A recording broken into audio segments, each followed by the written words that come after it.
თავისუფალი კრება უნდა ქართული ოცნების სახელით. მოგესალმებით კოლეგებო და მინდა ფასების შემსწავლელ კომისიასთან დაკავშირებით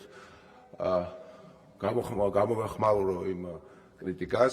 პირველ რიგში რატომ შეიქმნა ეს კომისია, ამით დავიწყებთ და ეს იყო პარტია ქართული ოცნების ინიციატივა, გამომდინარე იქიდან, კერძოდ პრემიერის ინიციატივა, რომ 2025 წელს გაიზარდა განსაკუთრებით ინფლაცია საკვებ პროდუქტებთან დაკავშირებით და თუ 2025 წელს საშუალო ინფლაცია იყო 4%, 3.9% და ეს იყო ახლოს მიზნობრივ ინფლაციასთან, თუმცა საკვებ პროდუქტებზე ინფლაცია იყო მაღალი.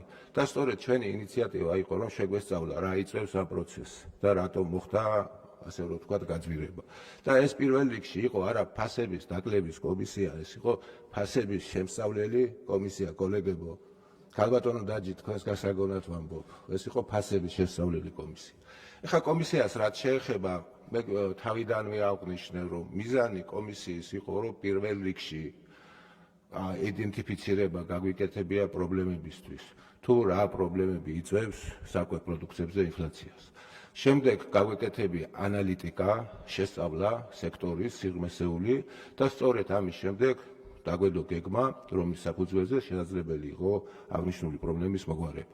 სწორედ ის 120 გვერდიანი დასკვნა ამისგან შედგება და ის დაყოფილი არის სამ ნაწილად. პირველი არის მოკლევადიანი დროებითი ღონისძიება, მეორე არის საშუალო პერიოდზე გაწერილი კონკრეტული სისტემური რეფორმები, რომელიც ხელშეუწყობს სექტორის გაჯანსაღებას და მესამე არის გრძელვადიანი სტრატეგია, რომელიც გაწერილია 2-3 წელზე, რომელიც მნიშვნელოვან პრობლემას, რომელიც ფასწარმოქმნაში არსებობს, ეს არის მიწოდების გრძელი ჯაჭვი, საშუალებას მოგცემს, რომ ეს ჯაჭვი დამოკიდეს და სექტორი გახდეს ეფექტური. ეხლა სექტორის შესწავლის პროცესში რა ხდება და როგორ იყო ჩვენი მიდგომა. ეს ფასი, რომელზეც დახსე ჩვენი მომხმარებელი ხედავს, ეს არ არის, ასე რომ ვთქვათ, ქსელის ფასი, ის იქმნება სამი კომპონენტისგან. ეს არის იმპორტიორი მწარმოებელი, დისტრიბუტორი და ქსელი. სწორედ მათი ერთიანობა ქმნის ფასს და ჩვენ სრულყოფილად შევისწავლეთ ეს მიწოდების ჯაჭვი. და სრულყოფილად დეტალებში განვიხილეთ თქვენმა კოლეგებმა სხვათა შორის ქალბატონი და ჩვენს დასკვნას აკადემიური უწოდეს. და მართლაც აკადემიური უნდა იყოს დასკვნა, როდესაც საქმე ეხება სექტორს, რომლის ბრუნვა ჩვენი ეკონომიკის 20%-ია.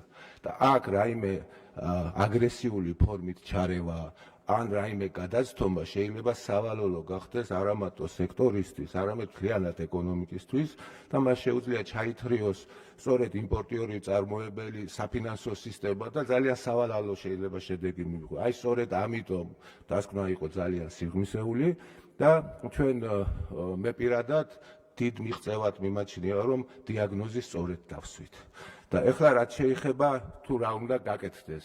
ამ პირველ ეტაპზე ჩვენ რეკომენდაციების მივეცით. ნახეთ როგორ იყო შევისწავლეთ რუმინეთის გამოცდილება, უნგრეთის გამოცდილება. აღნიშნულმა ქვეყნებმა გადაწყვიტეს ინფლაციის ბრძოლისთვის საბაზისო პროდუქტებზე ხომ ზედაზღვარი დაეწესებიათ პროდუქტების, ან მარჟები ზედაზღვარი დაეწესებიათ და შესწავლამ აჩვენა, რომ ასეთმა მიდგომამ უფრო მეტი პრობლემა შექმნა აგრესიულმა ინტერვენციამ ბაზარზე, ვიდრე სიკეთეები და ჩვენ ამას ვერ დავუშვებდით და რეკომენდაციას სწორედ ამიტომ არ გავეცით ამ მიმართულებით. თორმე ადვილი იყო, როდესაც ზედაზღვარი შეგვიძლია დაგვეწესებია რომელიმე საბაზისო პროდუქტებზე და შემდეგ მივიღებდეთ ისეთ სავალალო შედეგს, რომ ბაზრის სტრუქტურა შეიძლება ჩამოშლილიყო. თუმცა ჩვენ შევისწავლეთ საფრანგეთის გამოცდილება და საბერძნეთის გამოცდილება და რეკომენდაციის სახით ხარი დაუჭირეს სწორედ ამ მსუბუქ ინტერვენციას, რომელიც ეფუძნება კონკურენციას და ბაზრის სტრუქტურას. და ჩვენი ბაზრის სტრუქტურა, როდესაც შევისწავლეთ, ის ძალიან გავს საბერძნეთის და სწორედ ასეთი რეკომენდაციები გავეცით და მე ძალიან მოხარული ვარ და მადლობა მინდა უთხრა ქსელებს, ასევე დისტრიბუტორებს და მწარმოებლებს, რომელმაც ბერძნული მოდელის ფარგლებში საოჯახო კალათა შექმნეს და ამის პირველი ნაბიჯები უკვე გადაიდგა და ისეთი 15 საბაზისო პროდუქტი, რომელიც ძალიან მნიშვნელოვანია ჩვენი მოსახლეობისთვის, მასზე საუკეთესო ფასების შესთავაზეს მომხმარებელს და ისეთი საუკეთესო ფასების შესთავაზეს, რომ მართლაც მე რომ შევამოწმებ, ახთოვანებული დავჩეთ და თქვენ შეგიძლიათ მედია საშუალებებით ნახოთ და ეს როგორც არ უნდა ჩათვალოთ, ამ ეტაპზე ძალიან კარგი მიღწევაა. ეხლა რაც შეეხება საშუალოვადიან პროცესს, აქ თავარია რომ სისტემური რეფორმა ჩატარდეს და ყველაზე დიდი პრობლემა კიდევ ერთხელ აღვნიშნებ და კიდევ ერთხელ ვიტყვი და არ მოვერიდები ამას. პრობლემა გადაჭარბებულ მოგებაში არ არის.